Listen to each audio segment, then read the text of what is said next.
তো আগের ভিডিওতে তোমরা এটা দেখলেই যে আমরা ধবলগিরিতে গেছি আর তারপর ব্রেকফাস্ট করে নিয়েছিলাম। তো এখন যাচ্ছি আমরা লিঙ্গেশ্বর মন্দিরে।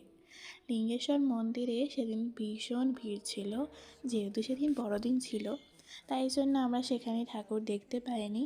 লাইন দিয়েছিলাম কিন্তু তারপর আর দেখা হয়নি। তো যাই হোক, আবার পরের বার যখন আসবো দেখে নেব।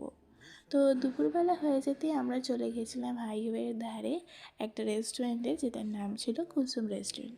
আর রেস্টুরেন্টটা সত্যি খুবই ভালো খাবার, আর তেমন তাদের বিহেভিয়ার, মানে খুবই সুন্দর ছিল খাবার দাবার, আর তেমনই তাদের ব্যবহার। আমার তো খুব ভালো লেগেছে। তো আমরা রাইস চিকেন খেয়েছিলাম। তো তারপর বেরিয়ে এই গরুদের একটু বিস্কুট খাওয়াচ্ছিলাম, মানে ওরা বাছুর ছিল। তো যাই হোক, তারপর বিকালবেলা হতে আবার একটা মানে রেস্টুরেন্ট ধাবা টাইপের সামনে দাঁড়িয়েছিলাম, তো ওখানে একটুখানি চা খেয়েছিলাম।